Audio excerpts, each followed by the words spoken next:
So John Jonas, welcome to Ditch Digger CEO, man. We're blessed to have you today, and we're excited as heck to dive into John and your story.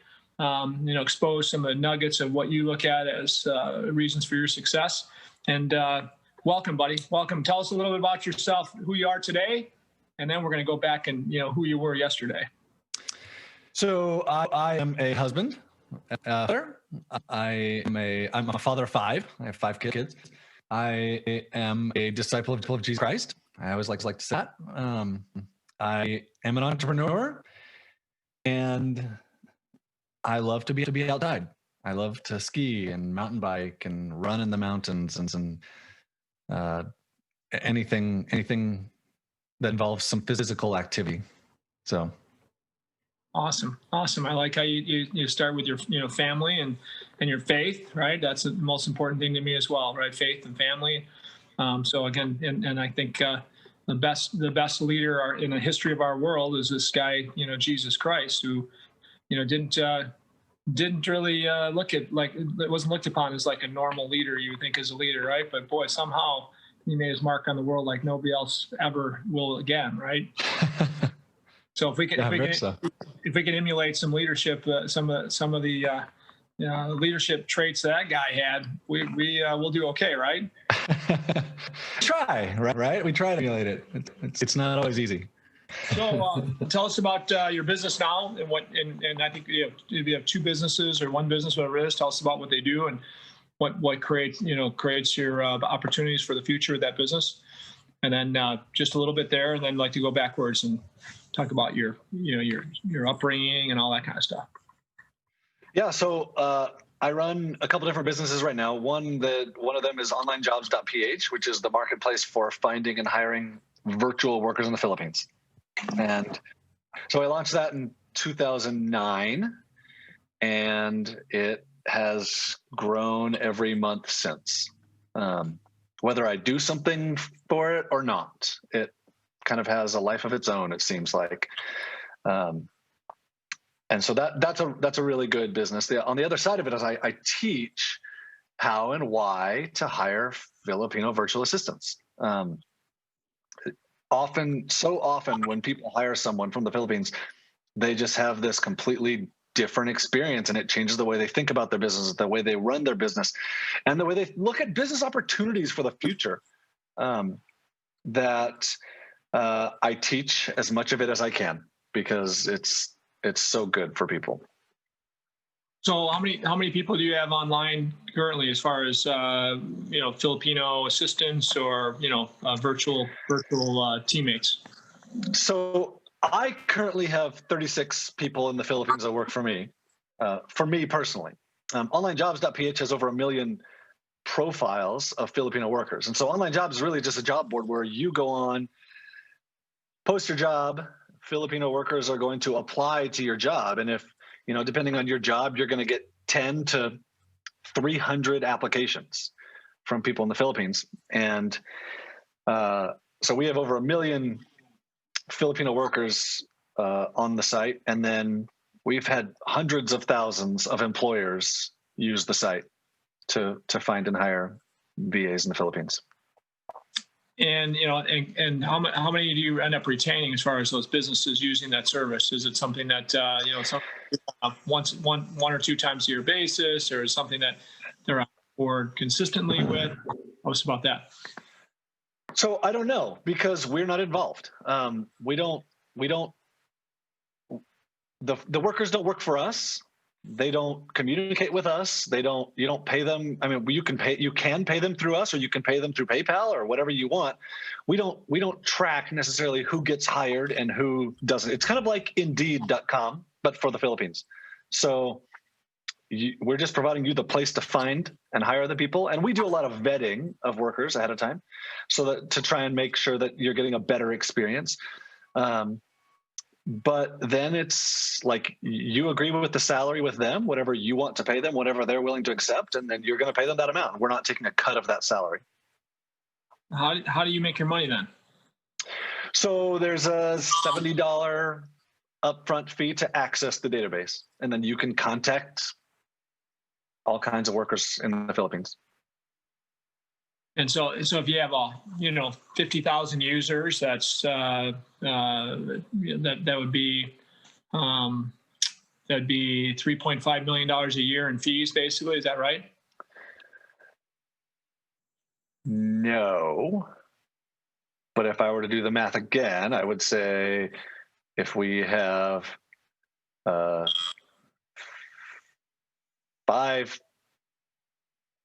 5,000 users at any given time, it's a monthly fee.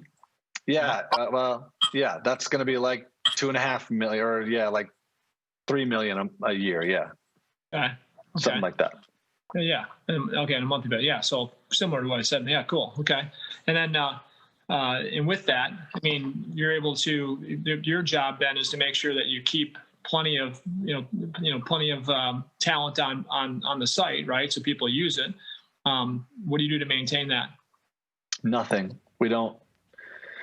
It happens on its own. It's completely self-sustained. The people in the Philippines, it's like, I don't even know. Like we did one thing at the very beginning. Like I had 6 people working for me when we launched it, and I asked them, "What can you guys do to market this a little bit?" And they were like, "Oh, I can tell my friends about it. Oh, I can post it on Friendster," which was the social network in the Philippines at the time. That's all we ever did. Last month, I think we had 23,000 Filipino workers join. Wow. So it's pretty consistent. During COVID, at the beginning of COVID, we were having like 50 and 60,000 workers join every month. So, wow. And because of lack of opportunity, probably, or why? Oh yeah, because there was no work. Like the Philippines was really, really hit hard with COVID. So, and tell us about tell us about where you began and as a young person to want to be an entrepreneur, or did you fall into it, or tell us about your upbringing and all that kind of stuff. So growing up, I lived in Southern California in Manhattan Beach, which is a very nice area. We were the poorest people there. I'm the oldest of 7. And my dad never made very much money, but somehow they managed to buy a house that they couldn't afford. And I think part of that is because my uncle always helped pay. My uncle was an attorney and lived in a nicer area.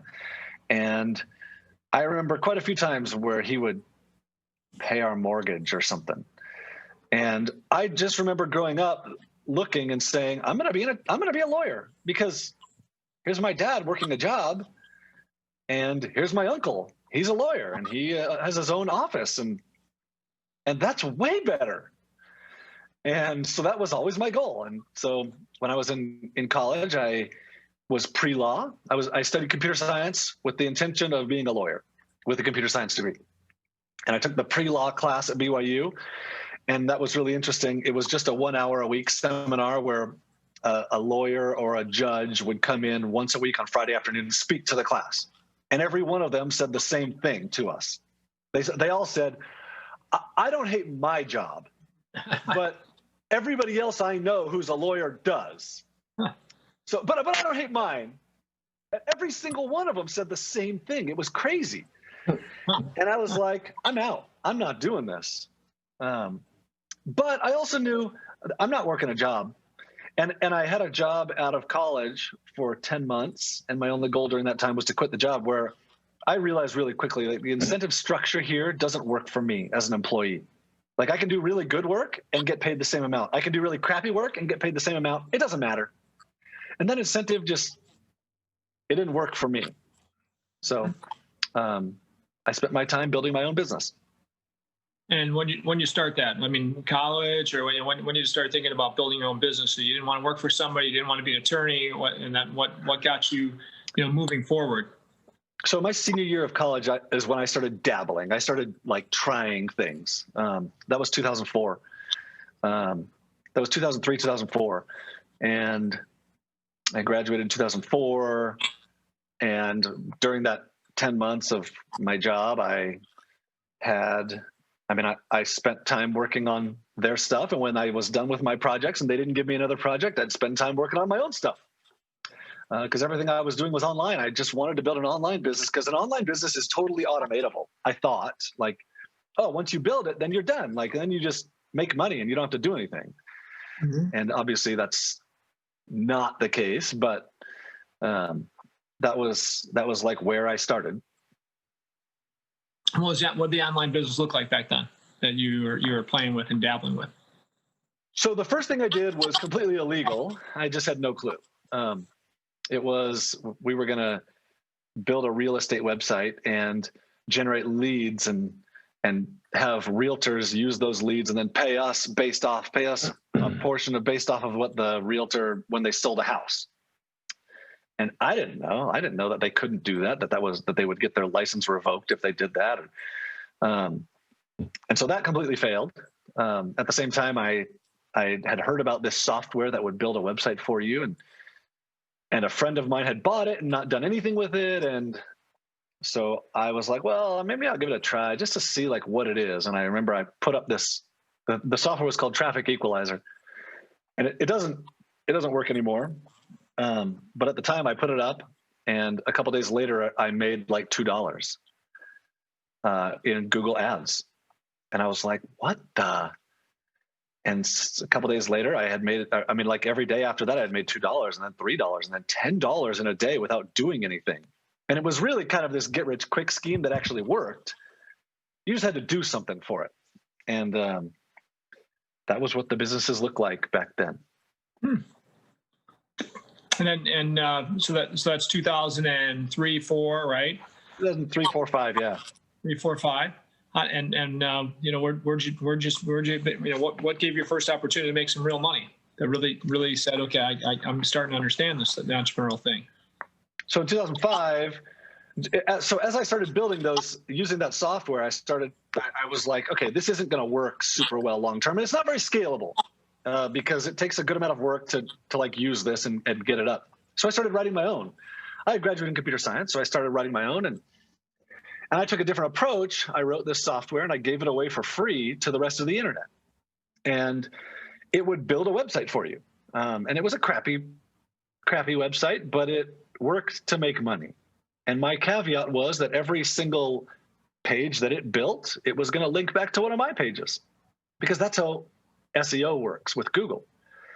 And so instead of selling the software, I gave it away for free and had everybody else who built a website link their sites back to my website. And all of a sudden, I was ranked on Google #1 for keywords like car insurance or life insurance or work from home or structured settlements or home-based business or network marketing. I mean, everything that I could find that had high click values, I had to build a website about, and I was ranking at the top of Google for, and I was serving ads on my website and making pretty good money doing it. That's awesome. I think we just lost Gary. He'll probably pop back in. So why did you choose computer science as your degree? That's an interesting one, because when I started college, I had declared history as a major. And I had a friend that I respected a lot, and he and I had gone out to lunch, and he said, if I were you, I would study computer science. And I didn't love history. And I was like, I like that idea. And that's why. And there's not a lot more to it other than I was like, I like that idea. So. I mean, that's like some really great insight there. Like you created a program for free, or you created a program, which is hard to do. And then you counterintuitively gave it away for free, but then made sure that anyone who used it linked back to your site. How did you know to do that? Because what year did you say this was? 2006? It was 2004, 2005. Okay, that's way ahead of when people knew that was a good idea. So I had learned some SEO. Like I had figured out, like, oh, if you get a bunch of links to your site, then you're gonna rank. And I was like, well, I can either sell this software, or I know how to make every other page and every other site link back to my site automatically. They don't have to do anything. that's the approach I'm going to take with this. I'm going to give it away, and I'll just have every single time it builds a page, I'll have it just call my server, and my server will give it a link, and it'll insert that link automatically into the page, and it'll randomize it so it looks good to Google and natural, and so it worked really well. Yeah, no, I'd say you're about 10 to 15 years ahead of the curve, ahead of people knowing how good an idea that is. Well, and it was a good idea at the time, and I knew that long term it wasn't going to work forever. I knew that. I knew it was a couple year thing, and it was a couple year thing. And so I started learning other internet tactics to try and make money online. Nice. Hey Gary, do we have you back? Yeah, my phone overheated. That was so weird. On this docket that I got, this new docket thing, it overheated. So it shut down on me. I put it outside in the snow for 2 minutes, and it cooled down pretty quick. So I don't have. I was on the docket now, but that's okay. I got enough juice. So sorry about that. Yeah. So we're to the point where a couple years after college, basically, right? And some good ideas and stuff, but you didn't think they're sustainable. Yeah. So I knew that the building websites and serving ads on them wasn't super sustainable the way that I was doing it. And so I started learning other stuff. I started learning affiliate marketing. I started learning copywriting. I started learning sales and like the psychology behind sales. And I started learning how to add value. And that was kind of the time where I realized, okay, the problem with what I'm doing is I'm not adding value to the equation. And as long as you're not adding value, even if you're making money, it's temporary. Yep. In order to have a lasting something, you have to add value. And Absolutely. That was, from there on, that was like everything that I did was going to be, okay, I need to add value to the customer in this business. Yep. Yeah. My mentality is, we need to strive to create raving fans, right? Our customers, if they're raving fans, man, they're going to talk about us. If they're raving fans, they're going to continue to want to use us, right? And you didn't feel like you're smart enough to understand. You probably weren't doing that initially, but then you said, okay, I got to do that, right? And tell us how that happened. So in that previous business where we were building these websites, I hired someone in the Philippines to help me, and it was amazing. Like, I had no idea that they could be intelligent. I had tried outsourcing a couple of times, and it had sucked, and it was painful. And I hired this guy in the Philippines, and it was amazing. He was like willing to read between the lines of my instructions. He was willing to figure things out. He was willing to try new things when what I had given him wasn't maybe the best. And at the time I was on this mastermind group, and we would have phone calls every week. And after a while, every single week, I found the group asking, like, how are you doing this? How is this working so well? What are they doing for you? How are you hiring them? And after a while of doing that, I was like, I'm just repeating the same thing over and over again. Why are these people not listening? So finally, I just recorded a phone call, and I taught everything I could think of about how and why to hire someone in the Philippines. And I kind of put the phone call out there, and it went crazy. People were listening to it, and then I had people coming to me saying, hey, will you teach this to my list? Like, okay, sure. I'll teach it to your list. And at that point, it was like, okay, I knew some of the difficulties of people hiring. So if I can teach you to do it and I can solve some of the difficulties, well, then I could sell you something. And so I solved one of the problems of people hiring, and I started selling it as I did these phone calls. Do you have I'm guessing you have examples of businesses that did none of this before that have grown because of it, right? In a direct correlation to the service, right? I mean, if I think about the opportunities in sales and customer service and account management and a lot of things I think about that, the challenges we have to solve in our businesses, right? We've never done this, by the way, right? And there's no doubt in my mind it could be applied to our business. And in many of the situations, many of the positions we have in our businesses, right?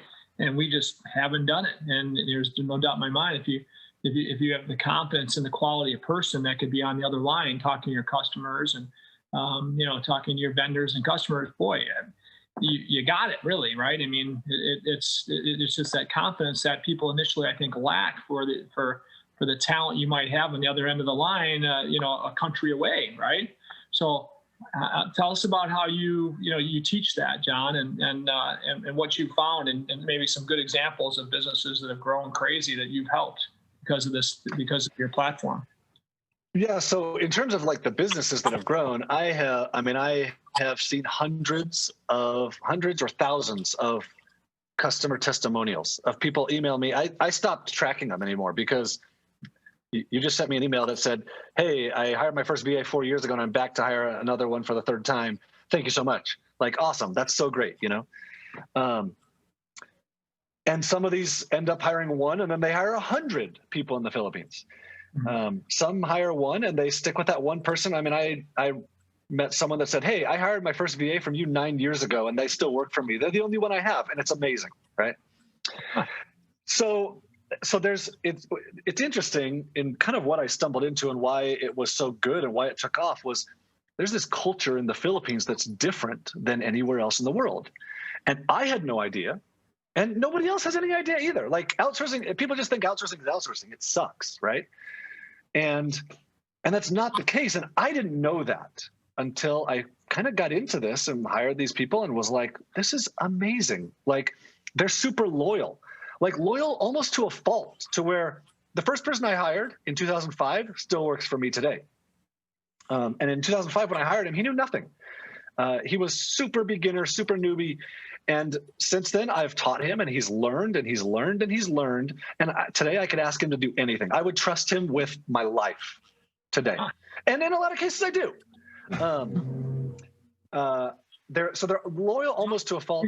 Now, when you look at your 35 teammates, do you get to know them personally? I mean, do you fly over there, they fly here? I mean, how do you get to know them personally at all, or do you? So what you'll find is when you work with people, like the way that I do, I get to know them personally. I've only been to the Philippines once, and that was in 2010. I spent 5 weeks on a beach with my wife and my kids, and I flew my team in to that beach island, and we spent a couple days together. But that was in 2010. And I'm very much a homebody. And that's the only reason I haven't gone back, because it was an amazing experience. So aside from that, I communicate with them every day. Not all of the 35. It's too many for me to communicate with every day. But there's a core of them that I communicate with. And some of them communicate with others. So they're managing other people. And I have a business partner that is in the US, and he also manages some of them. And so, yeah, I get to know them. Like I know them very well. I know because I talk to them. I ask them about their families and their kids and their wives and their girlfriends. And they're kind of, I mean, it's very much like if I had someone working in my office here, which is in my house, because I communicate with them every day. And you'll find that they're so warm and welcoming and they want to make you happy that you'll find you want to know about them and you want to know how they're doing and you want to make them happy too. Absolutely. So there's there's a reason that Filipino people tend towards certain industries in the world. Often we find them on cruise ships, in the service industry, and as nurses in the service industry. They're very warm as a people. They're very pleasing as a people. They want to make you happy, which is different than a lot of the rest of the world's outsourcing experience where they don't care. So in the Philippines, you'll find they have computers and internet access, so you don't have to go through a service to hire them. They can work from home. They have college degrees, so they're very well educated. English is a primary language in the Philippines. Like it's government mandated that business be conducted in English. So when I was there, I was in a hotel lobby once, and there's 2 guests at the front desk arguing in English, both of them Filipino.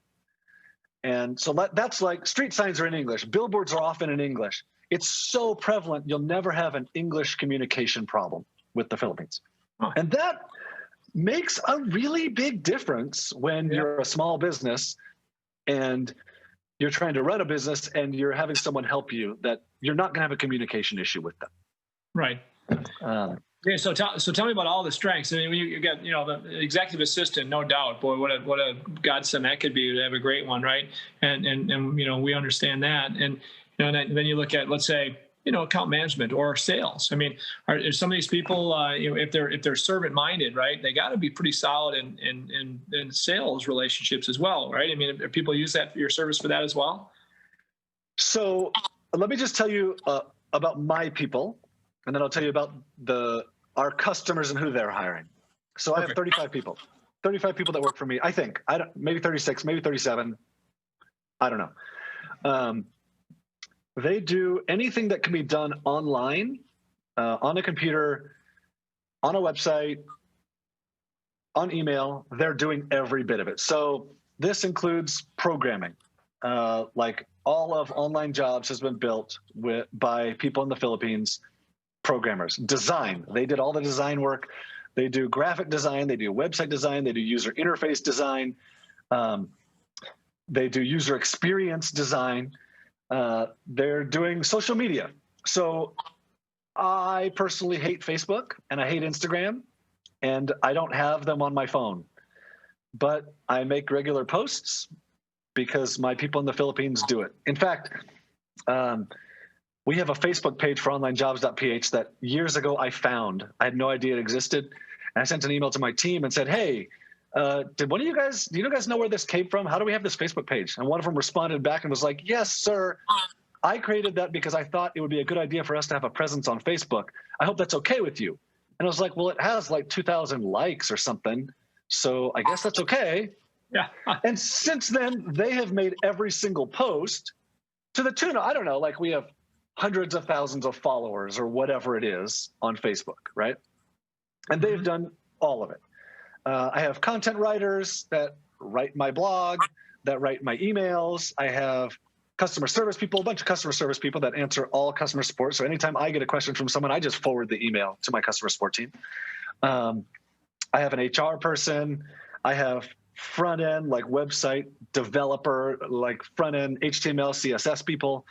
I have admin people that deal with data, or that deal with like, hey, we need to be verifying this type of thing. Will you deal with this? Yes, they'll deal with this. I have people that look at every single job post that gets posted on Online Jobs, which is, I would say we get 1,000 job posts a day. I have people that look at those to make sure that we're not getting scammers, scamming employers. I have people that are scamming workers. I have people that look at worker profiles so that they're making sure we're getting rid of scammers, right? And so that they're not scamming employers. Right. So this is my team, right? Then on the other side of this, we have customers across the spectrum hiring Filipino workers to do everything. So from like realtors hiring VAs to do transaction processing, paper management, or create marketing materials, or to schedule schedule visits, to go viewings, to go look at houses. Or we have insurance agents who have VAs who make phone calls to customers, or who schedule phone calls, like do a pre-call with a customer before they talk to the agent themselves. Or we have attorneys. My brother is an attorney, and he hired an attorney in the Philippines to write for him. Like, do this research and write a preliminary whatever it is for me, and tell me where I can get the relevant data that I need. Or we have like Google and Uber, and like Russell Brunson messaged me the other day and was like, hey, I just signed up again. I'm using you again to hire more people. So who's that? Who's Russell? Russell owns ClickFunnels. It's a really big online website builder. Okay. So like we have the whole gamut of customers that are using VAs to do bookkeeping or account management, like you're saying, or like we have a bunch of agencies that they'll hire VAs to talk with the customer up front to establish what they actually want. And then they have VAs that will do the design work for their website. And then they have VAs that will do the building of the website. And then they have a VA that will manage the relationship over time. Or like Dennis Yu does the social media for the Golden State Warriors and for Nike and for Rosetta Stone or whatever. And he has VAs that are doing all of it, that are, they're managing all of the accounts. They're doing the posting. They're creating the content. What's the variation, John, of cost from entry level VA to somebody really very good at what they do, whether it be legal or an all-star social media virtual assistant, right? Tell me about that. So the top to bottom in a given field, usually, multiple wise, it's pretty big, but dollar wise, it's not that big. So like a social media rock star, you can hire someone for like $400 a month as a beginner or $800 a month as a total expert. Full-time, that's full-time work. In programming, you're going to find someone that's pretty beginner at like $600 a month and an expert at $1,500 a month. Or like someone to run Facebook ads, you're going to find a beginner at like $600 or $700 a month and an expert at $1,500, $1,600, $1,700 a month.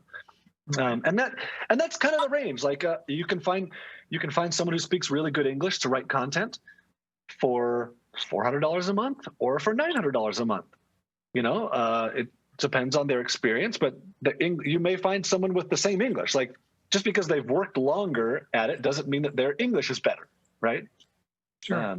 Is that how you structure it, John? It's all monthly agreements? Is that what you recommend? No, well, okay. So what I recommend and what people do are two different things. Because at Online Jobs, we give you the freedom to do whatever the heck you want to do. So we'll have people that'll hire hourly, and they'll track every minute of the person's time and pay them exactly according to how much time they tracked. And for me, I think it's a terrible approach, and the people in the Philippines don't like it. But some personalities need that, right? For me, I recommend that when you hire someone, you agree to a monthly salary. Whether you hire them full-time or part-time, agree to a salary that you're going to pay them.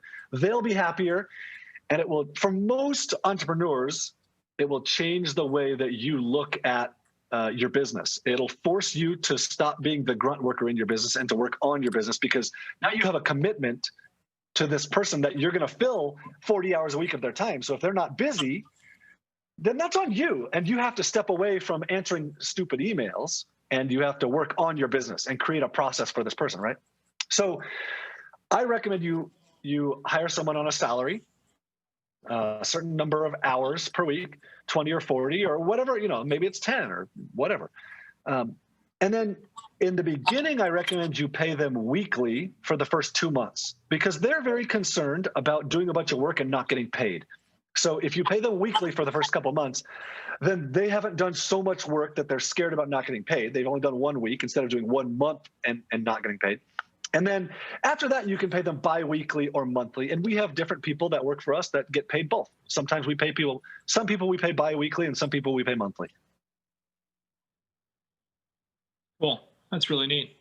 And when you look at this, again, the communication's like seamless, just like you're talking to anybody. English is awesome, is excellent, right? Customer service wise, naturally they're passionate about that. There's got to be some downside to it, right? Tell us about what you think, what you see as what people look at as a downside to it. So there's a couple things that you need to overcome. The first thing that I see, the first downside that I see is often people think they're hiring magic. Like you're hiring someone that is going to step in and run your business for you. And that's not the case, right? Like I have those people, but I built those people. Like I worked with them and I trained them and I spent time with them and I grew relationships with them. And so that's the first downside is you're going to have to work with the person that you hire.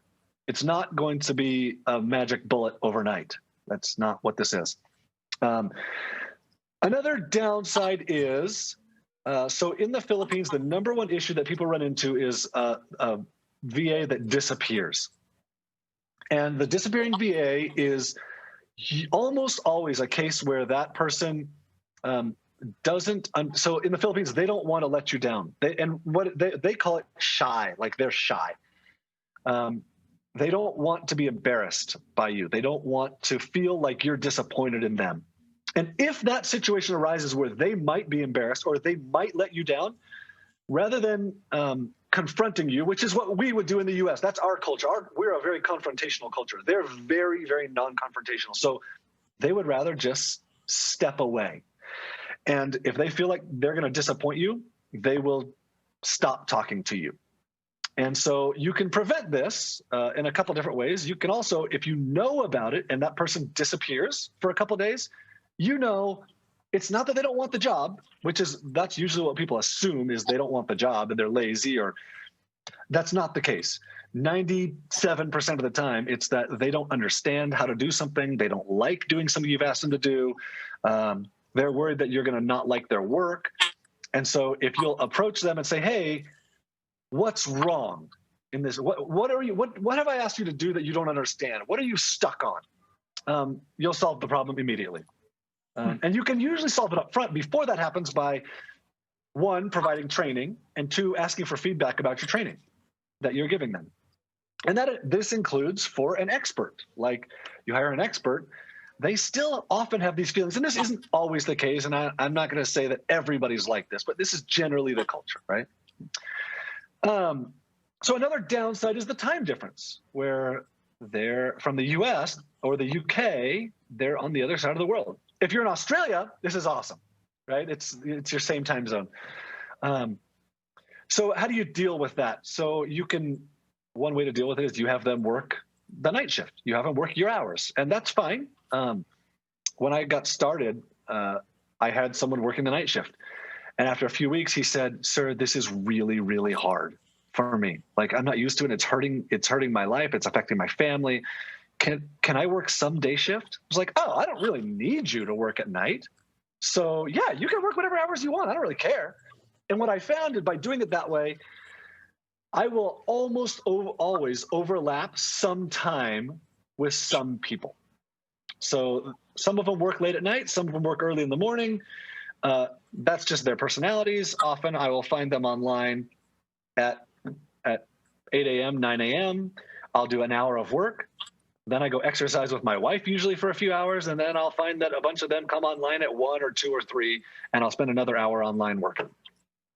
So if you want to hire someone, if you need someone online your time, I recommend that you put that in your job post up front and hire someone that is currently working the night shift, because then they're already used to it. Sure. So, okay, it's really great description, everything here. I mean, love your model. It's cool as heck, and gives people the flexibility to do so many things.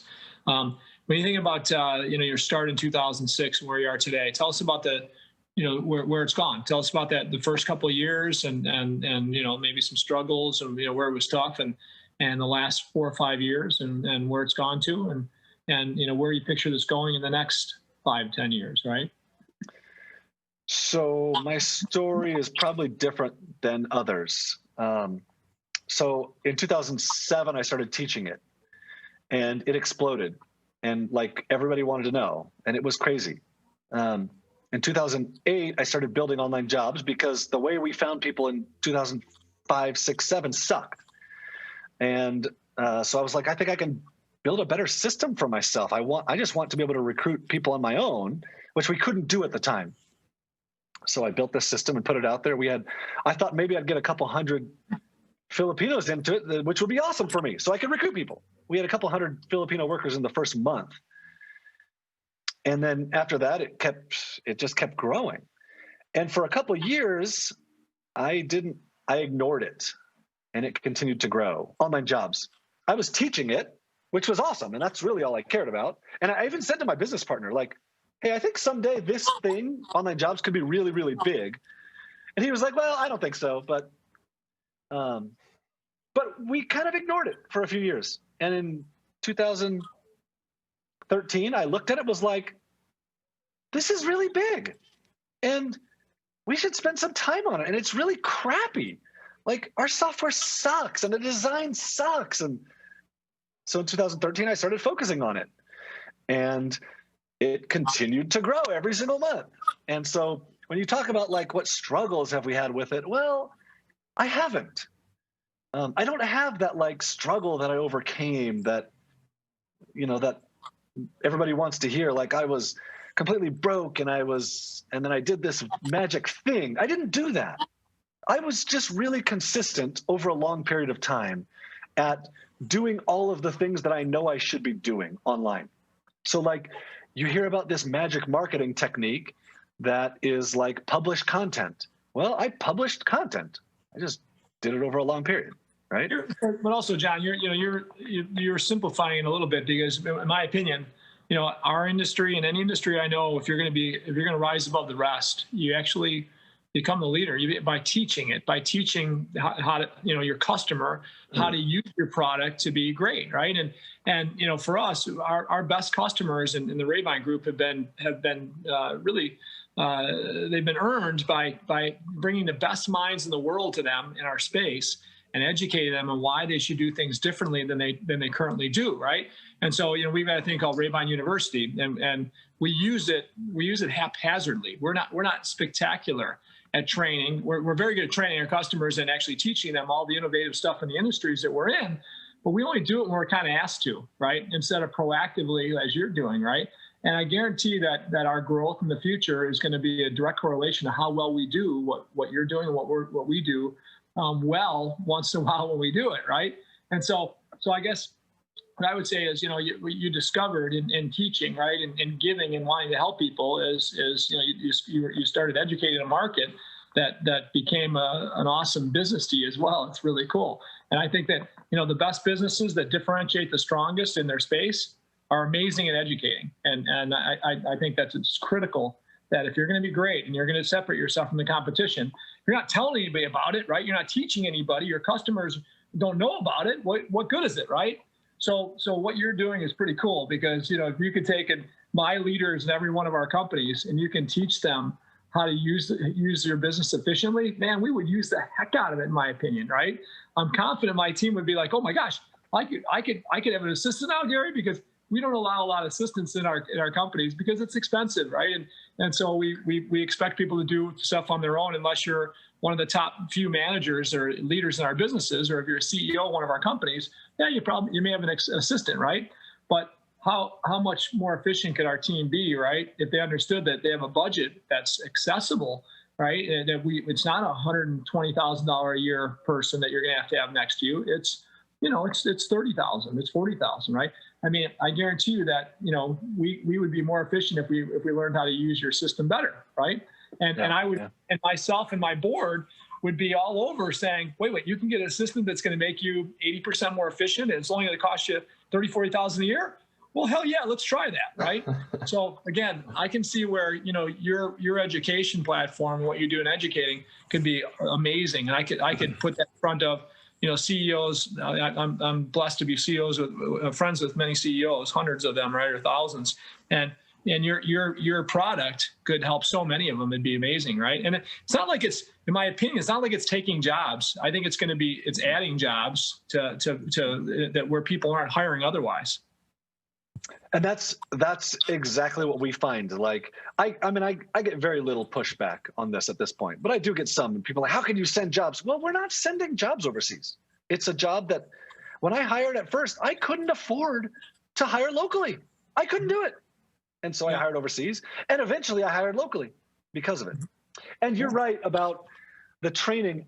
In my opinion, in almost any industry, it's the person who's willing, with the internet, the person who's willing to teach is going to set themselves apart, and it's going to grow. I just had a conversation with a good friend of mine. He's a radiation oncologist a couple weeks ago. And we talked all through what he could teach about this. And it was so clear, like, oh yeah, you could easily teach this, make a full-time living teaching it, and affect so many more people's lives than what you're affecting right now, for good, you know? Now, whether or not he does it is a different story, but that's what it takes. Like, you got to teach. Yeah. Create content. And actually, yeah, so you're, what you do to teach people to use your products is awesome, right? But that mentality, and I've got a good friend of mine that sells bonds to banks across America. And it was a small company, like say 10 people 15 years ago.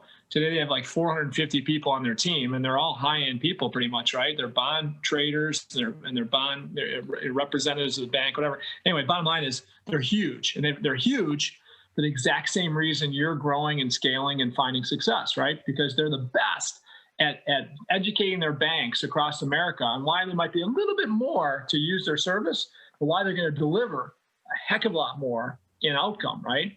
And so, they have a crazy technology that allows them to trade bonds and earn more for banks than otherwise, right? And they're successful because they've learned to educate the best customers. They can pick the best customers in the country and say, come on in, we've got something to offer you that's gonna make you a ton of money. Use our service or not, totally up to you, right? And what do? They build great relationships of trust through their education platforms, right? And who would not want to use somebody in an industry that they need anyway, right? Somebody that's actually taught them and helped them get better at what they do, right? And in our businesses, we do this in every one of our businesses, but we do it haphazardly. We do it when we're asked to. We don't do it proactively. So that's why we've grown a lot over the years. But boy, how much more quality growth could we have if we were spectacular instead of mediocre at training? And by the way, I would love to hear. So let's just say we basically have 10 or 11 presidents, CEOs of these companies that we operate and we own and operate, right? How would we go about training them to understand where they could use your products efficiently and with the most with the most opportunity? So I have two things that are super simple. I have a book that I give away for free because, as like we're talking about this, training is a great way to sell people. It's also a great lead generator. So I will teach everything I can in my book. It's called The Outsourcing Lever, and it's available at outsourcinglever.com, and it's free. I give it away. I pay shipping, $7. And that's one way. The second way is I have a challenge where I will walk you through the hiring process to find a great VA. It's my hiring process in 7 videos that are 10 to 25 minutes long each, and they are the action steps to take to weed out all the bad people and find a great person of whatever type it is that you want. And I call that my one VA away challenge. And I feel like so many businesses are one VA away from changing the way they structure their business, from changing the way they do certain things in the business, from changing their cost structure. Russell, so from ClickFunnels, he messaged me last week and was like, hey, we're hiring again. But he told me a couple of weeks before that they have 350 people, support people that are all in the US. And he says, I'm not gonna say anymore, but they're hiring, right? Yeah. Because it's just so good. And it's so affordable. So my one VAOA challenge is available at onevaoa.com, and it is, it's $49, and I'll walk you through the process and guarantee that you'll find a great VA of whatever. You'll find a great programmer, you'll find a great social media person, whatever it is you're looking for. That's because awesome. if you follow a good process, you're gonna find someone good. Yeah. Okay. How about politics? They dive into politics at all? In other words, let's say you need a VA to, basically do studies on a constant basis of, cost of government currently and processes, that have been performed by good governance, right? That have cleaned up sloppy government. I want, can you find people like that could do the due diligence and stuff on that? That's like a basic person. So I have another friend that told me he owns an investment bank, and they hired an investment banking analyst in the Philippines. He was like, this is a $250,000 a year person. We're paying him $1,500 a month. He's amazing, right? Yeah. So can you find someone to do research? Yeah. That's pretty easy, huh? Pretty easy. Pretty Because easy, right? this stuff I actually spend time on, and my current executive assistant spends time on, right? And we find great nuggets pretty easily. Just got doing the research, right? But boy, Right. how much nicer it'd be if you're able to have somebody doing that constantly, and then taking the top stuff every day and using it, right?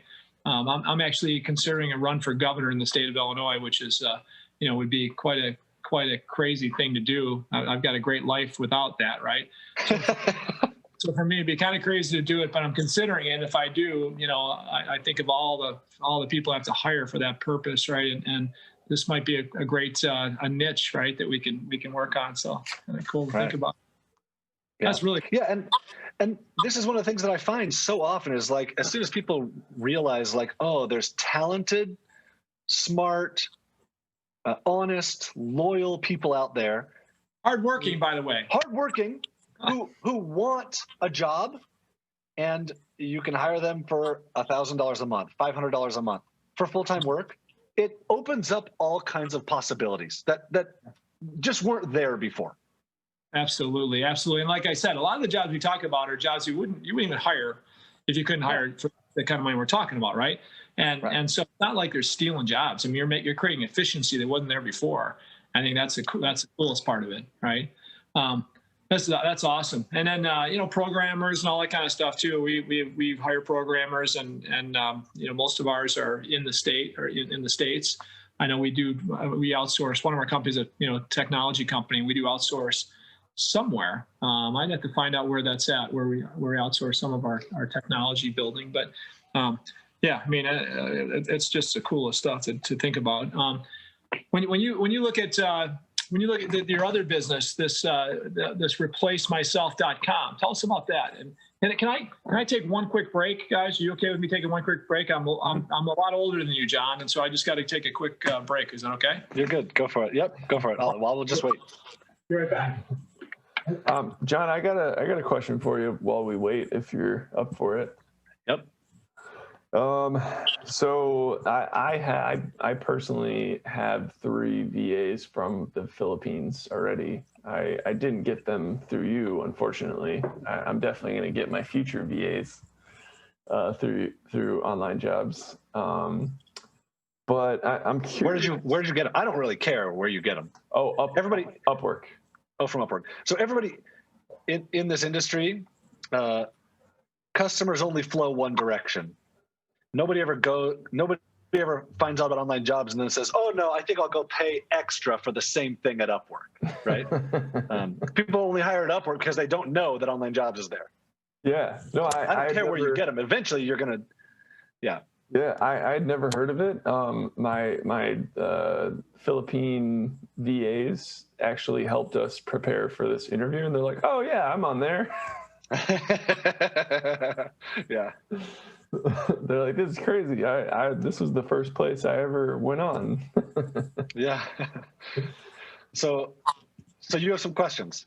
Yeah. So it's a 2-part question. What is the most common function and use for VAs that you find on online jobs, and what's the best thing a VA can do that not enough people use them for? So the most common things that we find on online jobs are like SEO, social media management, content writing, customer support. I mean, those are all no-brainers for this stuff. Your second, and let me add just a couple more. Programming and design. Like those 6 things get done so much. And that's going to include like people running e-commerce stores, hire VAs. I mean, so much e-commerce experience in the Philippines. How about I'm on the real estate world, John. I envision a couple of friends of mine sell real estate, and they're kind of one-person bands. They have this little office that they share with other people, but they're kind of almost one-man band. I do see a couple that are really super successful individuals, and they have this team of people around them to support their sales, right? Sure seems like that super successful one, that team of a few people around them could sure equate to what you're talking about here. Maybe one person next to them, and then 3 people, calling on those and those opportunities and thorough, the most thorough people in that space are the most successful, the ones that return the calls fast, the ones that are on top of the one that has the billboard up and people are calling off the billboard because it's a decent looking person and it looks like they must be good at what they do because they're on a billboard, right? But without the support of a team around them, they're probably not going to take advantage of success. It sure seems like the real estate world would be one that this could work really well with as well. So I have a couple things to say about that. Number one, the Philippines has the realtor brand. So they're super well-versed. It's super easy to hire a realtor in the Philippines to work for you. That's one. Two, we have so many real estate customers, whether they be realtors or investors or mortgage people, whatever it is. We have so many customers. And then my team regularly finds on YouTube real estate investors or realtors making videos teaching people to use online jobs. So like the real estate world is exactly, and there's a number of industries where this is like so dang perfect for doing this. The real estate it's everywhere.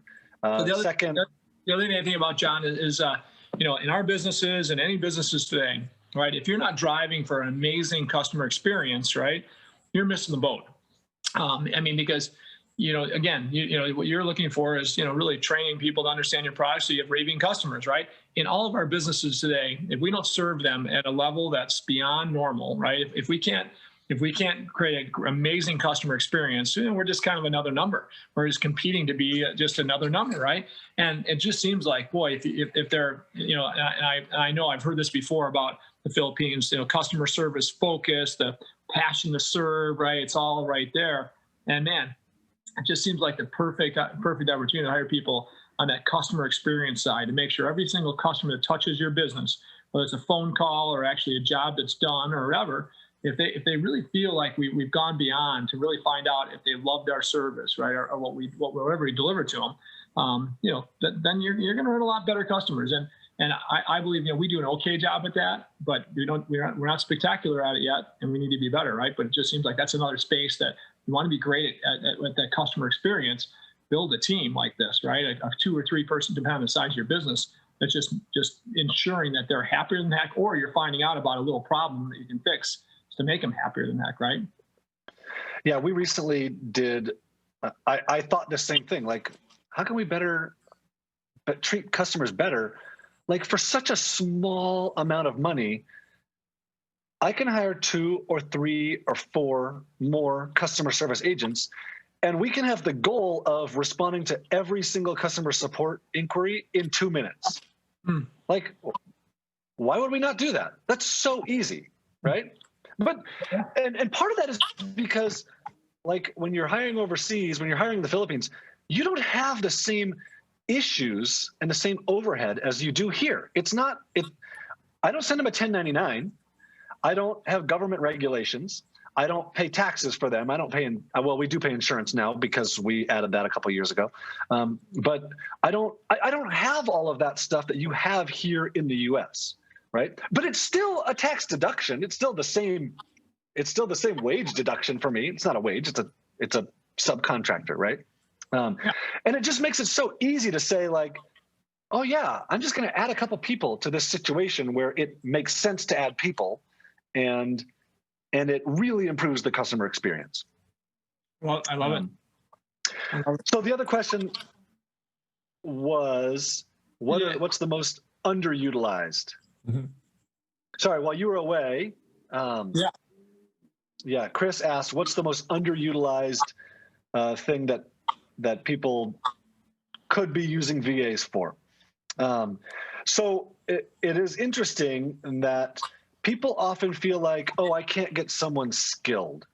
And I've given you a number of examples of skilled people, like the investment banking analyst, right? or I had someone that in the real estate recently, I had someone that messaged me and said, I hired this person to help me with my real estate stuff, and they're better than I am. And to me, that is the most underutilized thing. Like the very first programmer I ever hired, I told you I graduated in computer science, right? The first programmer I ever hired, this is 2006. He was making $250 a month, full time, and I would put him up against anybody in the world in terms of programming talent. Like, it's amazing the skill, the talent that you can find. So when you ask, like, what's the most underutilized, that's it, is like, you can find talented people. You have to recruit for it. You have to spend time, and then you still have to spend time with the person. But dang, you can find some really, really good talent. Do some people actually, John, fly there to meet the talent? Because it's like, if it's that valuable a talent, right? It seems like, gosh, it's crazy not to actually go meet them, understand that they fit your core values, right? I mean, interview 10 that seem to be great, and then get there and hire the 2 you need, right? I mean, does that happen or no? So that is rare in my experience. So we have, I don't know, we have like 7,000 active customers right now, right? So when you ask me, do people do this? I can't talk to 7,000 customers, right? So I don't know, but it's rare. I can tell you that it's rare. People that are going there to talk to, because you don't have to go there to find the best person. So you can interview. There's ways to interview and recruit people really, really well without going there. The people that go there, what I usually see is they have a couple people working for them and they want to go meet them in person because it's amazing. And when you go to meet them in person, you'll come back and tell stories forever, because it is like, you'll grow to love these people. They'll be your friends. They'll work for you for a while, and then you go meet them and they will treat you like a king, and you'll be like, stop it. This is amazing. I have a lot of friends that have moved to the Philippines after working with their Filipino VAs, and their job's online, so they're making the same amount of money like the Americans that move there, but they're able to live. One of my friends in particular, he's like, I live like a king on like low 6 figures. Yeah. He's like, my insurance alone like is just absurdly cheap with like he has 3 kids. So yeah, I mean so I will say, I've been a lot of places in the world, and the Philippines is the one place that like creates a longing for me to go back to. And like I said in the beginning, I'm a homebody. I don't want to travel away from my wife and my kids. I just want to be with them. But the Philippines is the one place that I want to go back there. Mm-hmm. Cool. Now, okay, tell us about this other business, ReplaceMyself.com. What's that about? Yeah. So Replace Myself was where I initially started teaching this in 2007. And it was me teaching everything I could and then selling training to give to your VAs. So like, training is the thing that prevents the disappearing Filipino.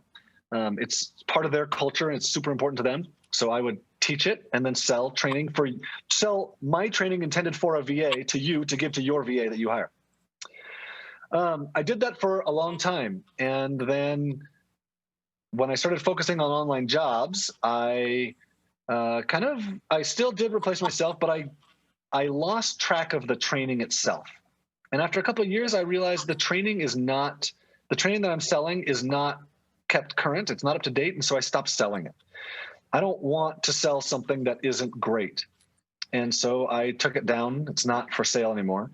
But then I realized that training is super important. Like, everybody wants the training, and it does. It solves problems.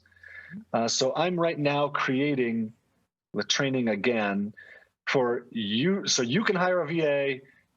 You can take my trainings, give it to your VA, which will, 1, give them a really good education. Number 2, it will give the training up front so that they know that you care about them. And that's really what what like the disappearing thing is about. And John, I guess what I asked you, I mean, do you then, I'm sure you like, put your own, core values into this training. I mean, so in other words, there's customization of it. So here's the basics of it, right? And then here's the customization for that VA to understand, the values that you believe in the businesses that this person's going to work for. Or tell me about that. So it's a lot of it is more of like tactical stuff. Like here's how selling on Amazon works. Here is how SEO works. Here's what you're going to do SEO. So a lot of it is like, these are the things that you can do for your boss. It's less like, here's the culture of my company and here's what we do. Although some of that is definitely in there because it's teaching them how to work for a foreign boss. Like foreign bosses are different. Like we're abrasive and we're upfront and we're confrontational and they're not used to that. So I'm going to teach them about that. And then there's also training for the employers, because I found that a lot of employers just want to hire someone and never talk to the person again. And it doesn't work. And so in the trainings we tell the employer what the person is learning, what you can expect from them, what they'll do for you, and what you need to do for them. Like the decisions you need to make, the content you need to give, what you need to provide, like that.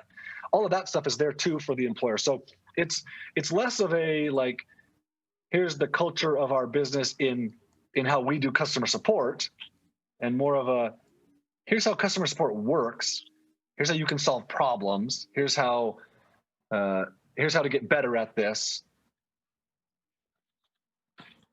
Cool. I love it. Yeah, that's awesome. Okay, yeah, go ahead, Gary. Good. No, so my thing is, where do you go with all this in the next 5 to 10 years? Is this a business that you're building to sell? Is it a business that you're going to nurture and run for a long time? What are your thoughts there? So there's a couple thoughts. The idea of selling is, the idea of getting a huge chunk of money is really awesome, right? But I work about 15, 17 hours a week. I make a really good income doing that. My VAs do everything. It's also a very, very fulfilling thing where every single day I hear from people, employers and workers, saying, "You changed my life." And that's super fulfilling. Like it doesn't provide me an incentive to walk away from it, right? Yeah. Or to sell it to someone else who's going to destroy it. Which, I mean, I've read enough about selling businesses to know that you're taking a crapshoot with the baby that you've built, Mm-hmm. And so right now, my plan is to run it. In the next 5 years, the plan is to do a better job of getting the word out and of training, more variances on the training that I do, and then provide more training that you can give to your workers. And with those two things, the education piece, I think that the online jobs piece becomes more mainstream. Like Chris has VAs in the Philippines that work for him, but he didn't know about online jobs, right? So even though we've had hundreds of thousands of customers, of employers, he didn't know. So I need to do a better job of getting that to become more mainstream, and that's my goal. Yeah. And do you spend a lot of money marketing at all, or what? Is this something that you have out there in some mainstream marketing, or no? We have spent very little in marketing. I mean, so much of what we've done has been word of mouth, or I loved your ad on Instagram. Or some. We recently started doing Instagram and Facebook ads. That was super clear. I went to the website, so I must have gotten a cookie. And then when I was on Instagram, your ads popped up, and it was you talking about like the plumber in your house. Yeah. And I was like, this is so clear and like kind of hilarious.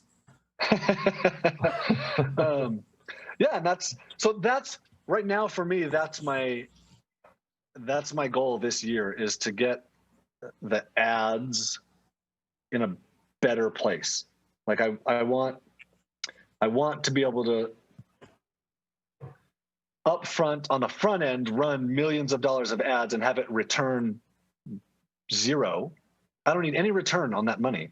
I just want it to break even, because it just gets the word out, and then so many people will hire in the Philippines, and they're all almost all of them are going to end up using online jobs. So. Yeah, I mean, you got a great name and great, if people remember that name, it's easy, right? So, I mean, you just got to get out in front of the masses and boy, and show that value in that quick 30-second ad or whatever, show the value of what it could be, right? Because I mean, I see it right off the bat. It's, crazy value they could create, So I love the concept. You talked about, mastermind group, and I believe in mastermind groups, right? I'm in YPO and a Young Presence organization. I'm a bunch of, a few other organizations that, I have groups of people that I meet with on a monthly basis, right? And they're people that I want to be like, the average of them. I want to be a group of people that make me think differently, right? That mentor, and that I can mentor and be mentored by, right? That I respect. And so, I found that as a great value. Tell us more about what you've done with the mastermind theory and where you're at with that. Yeah, you're not going to like this. That mastermind was the only one I've ever been a part of. It was amazing for me. It was, that has to be 2007, 8, 9. And since then, I haven't really done anything with masterminds. Yeah. So yeah, I would never say I don't like that. That's it's cool, because I mean, again, I think when you're a young dude. So I mean, for me, I may not have started masterminds until I was your age or older. But for me, I find it's a blast, because you're around people that challenge you, right? And make you think differently. But also, you're when you're looking for something and you got 7 or 8 people as innovative as yourself, right? In a monthly meeting, they're like your brothers and sisters. Amazing how much benefit you can get from that, right? When you expand that your one mind into 8 or 10 minds that really love each other and care about each other. It's amazing what can happen, right? Especially when they're people that, again, if you look at what do you want to be, right? When you grow up someday, you want to surround yourself with people that you'd like to be the average of or better, right? Whether it's culturally, financially, whatever, innovative mindset wise, whatever that is. So anyway. No, so yeah. I completely agree with you. One of the reasons I haven't done it over the years is because, like I've said, I'm a homebody. Like the idea of once a month going somewhere or spending a day where I want to be skiing with my wife and I'm in a meeting with a bunch of other dudes. Like that thought to me is like, I don't want to do it. I'm not going to do it.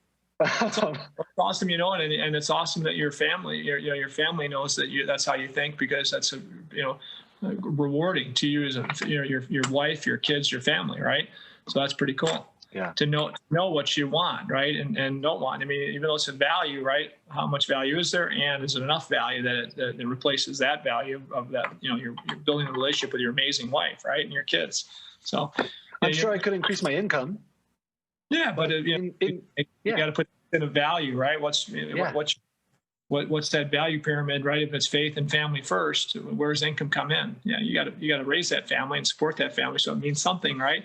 But hey, if you're on your way and you're doing great stuff that way and that side of the fence anyway, boy, continue to take care of that family. That's awesome. Yeah. Yeah. Chris, what do you got, buddy? Any more questions you got for this? Man, I got so many questions. I could sit here for the next 8 hours talking, just picking your brain, John.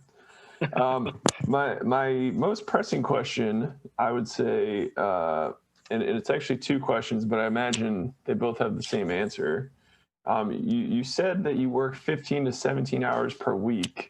What do you do during this time? And the second part of this question is, what can't Filipino VAs do? Oh, such good questions. So there's only 2 things that I do during my 15, 17 hours a week. Number one is think. I solve problems, I create solutions, I create training, whatever it is, and I give that to other people. So like, I never touch my business. I don't touch software. I don't touch content. I don't touch customers. I never touch any of it. I delegate that to other people. The second thing that I do is I create content, and that is what we've talked about today. What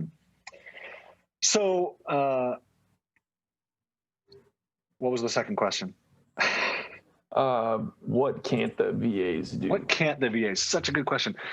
So the number one thing. So let's go back to what I've said about them being worried about disappointing you. So if you think about in what situation could they be disappointed, it is where you're going to ask them to do something super creative out of their comfort zone, or to create something that has to work. So like asking someone to create a sales process. I mean, I will tell you that I have a copywriter in the Philippines who does a great job of writing sales copy for me. Like I'll tell him what we want and he'll create an offer, and he's dang good at it. And you can find people who will be closers on the phone, but they're not, like I said, they're not confrontational culturally. So you can find these things, but it's hard. You just have to recruit really well for it. So like someone to create your marketing material is doable if you hire the right person. Often what I find is people want to hire a general VA and then have that person on the phone closing sales. Like it's not going to work, right? So anything what I've always said is anything that can be done online or on the phone can be done in the Philippines. Some things are harder than others. And generally those are things where it's either like confrontational or super heavily creative towards American customers. Like I've always struggled to have them creating sales material, marketing material. Like I said, I do have someone that does it and he does a dang good job, but there's a hesitancy there. That's awesome. Yeah, that I've found that in my own experience as well. Kind of the more confrontational, creative, hard selling. That's hard to outsource to any country, not just the Philippines. Selling, especially where it's like, no, you're talking to an American employer, but you're a Filipino virtual worker. There's a mindset difference there, right? So you just have to hire the right person. Mm-hmm. Yeah. That's awesome.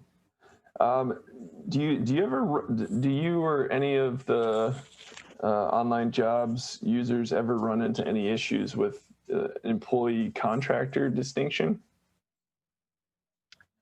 You mean like government distinctions? Yeah. No. I guess because they're overseas, doesn't matter. There's nothing. I've never heard of anything of the sort. I mean, everybody's concerned about it. How do I make sure they're not designated as an employee? I don't know. I've never seen it. Yeah, because we also have we have like college interns. And we have to fill out so many forms and prove so much that they're not an employee, that they're an intern, that they're a contractor, that we don't need to pay, unemployment or, all kinds of other things. I hired my first person in 2005, and I've seen and helped hundreds of thousands of people do this. And I've dealt with my accountant and my attorneys, but there's only one form that I've ever seen that legitimately should be filled out. It doesn't need to be, but whatever. There's one government interaction. It's the W-8-BEN form. That's it. And that one just says, we're not responsible for your taxes. And that's all. So there's no unemployment. There's no Social Security requirement. There's no benefits. There's no 1099, there's nothing. Is there, Philippines is a place that you're very passionate about. What's the second place that's pretty good? And I think you mentioned. I don't know. Is there another country that's close? Well, so I mean, there are different. So the only other place that I've ever seen people consistently hiring, other than India, and that's because we assumed India would be great because there's a billion people there. The only other consistent place is Eastern Europe, and that is for technical workers, for programmers, and they're really good at it. And I don't know what the culture of Eastern Europe is that makes them good at technical things. Our video editors are in the Ukraine. Yeah. But like, I have video editors in the Philippines that are awesome. I have programmers in the Philippines that are awesome. But yeah, that's the other place that I have seen people consistently hiring from. Mm-hmm. Awesome. I got one last question for you, and then I can do my my recap.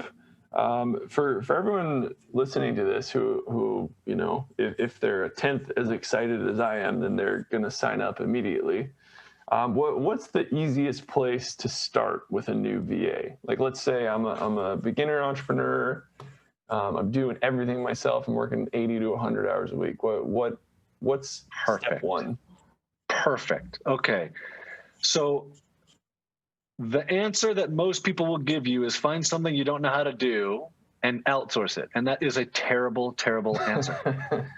The correct answer to that is the place you start is something that you know how to do that you don't like doing and that you feel like you could teach someone else to do. Because here's the problem. You're working 80 hours a week. If you hire someone to do something you don't know how to do, you just took on more work for yourself that you already don't have time to do, and you're not going to do a good job of managing it, and you're going to get crappy results. The other side is, if you hire someone to do something you do know how to do, number one, you can solve the biggest problem with the Philippines because you can provide them training. And now they're not super worried about letting you down. So you're going to have a good experience with this person. You're going to create really great loyalty. And then the very first thing you're going to do is work to get something off of your plate. And whatever that thing is, it doesn't really matter what it is. It's research, it's data entry, it's content writing, it's social media management. It doesn't matter what it is. It's something that you're currently doing that you feel like you could teach someone else to do. And your only goal when you hire this first person, whatever the first thing is that you have them do, which doesn't need to be what you're going to have them do long term, but it should be related. Your only goal with that first thing is, can we work together? Like, can I work together with this person that I just hired? And you should have a pretty good idea after the interview process if you can work together or not. But if you can work together, if you can make it work, like I said, the first person I ever hired still works for me today. That was 2005. And they'll work for you forever. And you can accomplish amazing things. So, but then the goal is get something off of your plate so that you can then get something else off of your plate and get someone else doing it. In the end, like, sales is a really great place to focus your efforts. Nice. But yeah, get everything else off your plate. Yeah, love it. That's great. Chris, what do you got, man? What did we learn here? I learned a lot, man. Man, so much. I'm excited to get all my leaders to be doing this, do the education side of this thing, to understand it so that we can jump into it, at least with some of our businesses, if not all of them. Mm-hmm. Yeah, same. Great. So what do I got? I got so much. I loved what you said about, working in a corporate job. The pay structure didn't work for you. I personally can definitely relate to that. If you do a good job, you get paid the same as doing a bad job. I quit my job after about 20 months. I was a budget analyst for NASA, and I realized that within the first month. It just took me 20 months to kind of feel comfortable leaving. The problem with most businesses is they're not adding value. In order to have lasting success, you need to add value to the customer. This lesson is insanely important and took me far too long to figure out in my own business and experience. So that's awesome. And strive to create raving fans. That's a goal in everything that we do. You mentioned how the culture in the Philippines is different than anywhere else in the world. VAs are loyal to a fault. I've definitely noticed that in my own experience working with Filipino VAs. They're just, I forget that they're in the Philippines. I'm like, where are you, in like Florida or something? You mentioned that Filipinos can work from home. They're very well educated. English is seemingly their primary language. Yeah, that just further emphasizes my previous point. You said the recommended structure for a contract with a VA is a monthly plan, and this will force you to work on your business, because now your business is actually paying someone, so you're forced to grow your business, which is a great win-win in my opinion. And you know, you mentioned that a VA is not like a magic pill. Like, you're going to have to work with, spend time with, and train your VA to make sure that, you know, you're both on the same page, you're communicating well, and they understand the expectations you have for them. I love that, you know, you mentioned one of your workers was trying to work the night shift and it was super hard for him. I have the same setup with my VAs. I'm like, here's the assignment. Here's when I need it done. Do it whenever you want. Just as long as it gets done. It doesn't. And I love that kind of like shoulder overlap that I have with most of my VAs. Like, I'll message them on WhatsApp in the morning or at night, and they just have a couple questions or have some directions. That seems to be, you know, super useful. I don't even find myself talking to my American workers in any different way than I talk to my Filipino workers. I love that, you know, you didn't say this directly, but you basically created this company to scratch your own itch. You were like, I just want an easier way to find good VAs. And you know, we've interviewed 50 plus amazing entrepreneurs. And that seems to be one of the most powerful through lines, is to create a great business, scratch your own itch, and then scratch it for everyone else who also has that itch. So that's incredibly inspiring. What else? Training prevents a VA from disappearing. That, you know, I think that's super obvious, but also insanely important and something that most people don't realize. And then finally, outsource what you know how to do and don't want to do. I think that's awesome. That's genius. So.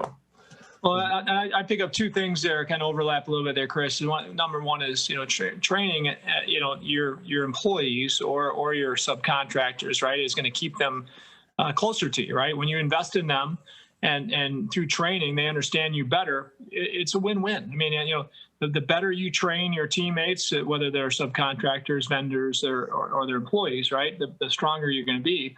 And then the biggest thing I take away is, you know, for when I see what John's built is the educational platform that equates to all the success. When you educate your customers to be great at what they do, you know, great at using your product, right? Hopefully they're going to be very loyal to you in the long run, just because you helped them get there. And you know, you're also looked upon as the expert by having, you know, by doing the training that John's done. You know, people are going to turn back to John and his platform and say, okay, how do I do it better? What can I do next? Or what book you got coming out, John, or whatever, right? So I think you know, educating the industry that you're serving is a big deal, and that's all part of servant leadership, right? I mean, you're a pal of Jesus Christ like I am, and you know what? He taught us this all along, right? You know, if we serve like nobody else in the world, we're gonna probably have some success, and people might remember us, right? And again, that's the coolest part of business and great business is, how do you serve better than anybody else to create those raving fans that that Chris mentioned that we talked about earlier, right? So again, you're doing it, man. You're having fun. You're raising a great family. You're able to enjoy life, and you create financial success. How cool is all that, right? How blessed are you and we to be able to do that? So your story is awesome, buddy. Thanks for sharing it.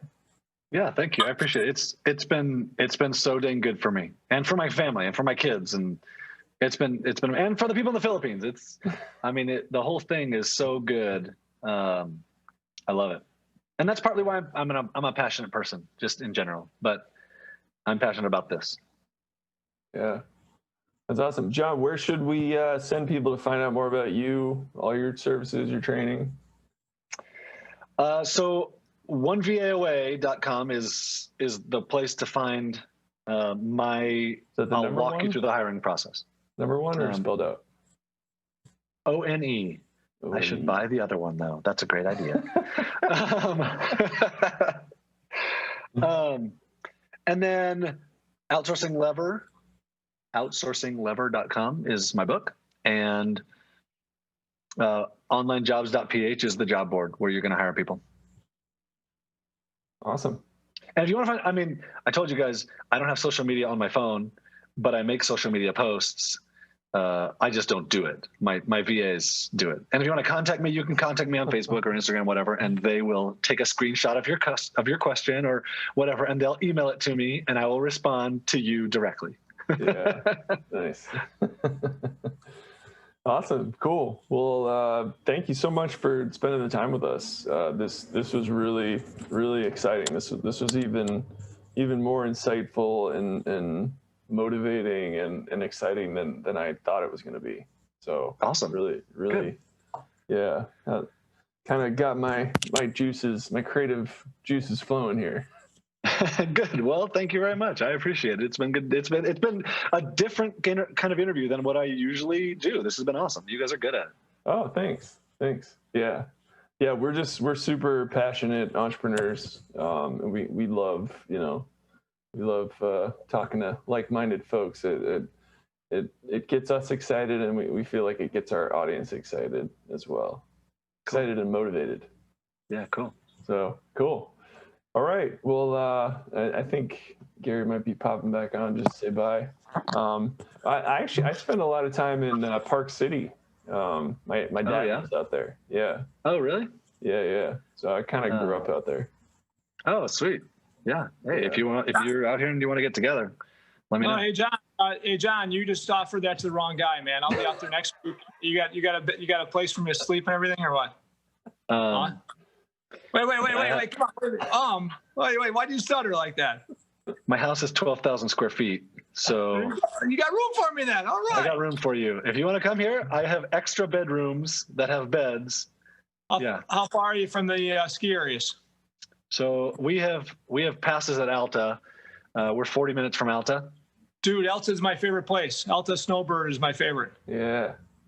It's the best. I don't know if you ever ski in the backcountry, but we ski in the backcountry a lot too. No, I never. I have, but never in a way that I'd like to do the cats and stuff like that eventually. Okay. So let's do it. We climb mountains. I climbed one yesterday. I'll climb a couple tomorrow. All right. Well, I want to come out there and spend some time with you sometime. I love it out there. I've got a couple other friends that have placed out there, and it's just awesome. So that'd be great. You let me know, and I'm available. You will be sorry for making me that. Either of you. That's great. Yeah, that'd be great. Well, I'll tell you what, you're awesome, and your story is amazing, man. You're going to inspire a lot of people to think differently. And again, I love your whole concept of training people, whether it be the VAs or your customers to use the products better. And again, that's admirable, and I think that's a recipe for success in so many of our businesses. So thanks a lot, man. I've learned a lot from you, and I appreciate all your time. Yeah, thanks for having me. I appreciate it, guys. So welcome, buddy, and thanks for being here. And until next time on Ditch Digger CEO, see ya. See ya. All right. Thanks, man. Appreciate it. Yeah, thanks for having me. This has been good. I appreciate it. Talk to you All later, right. man.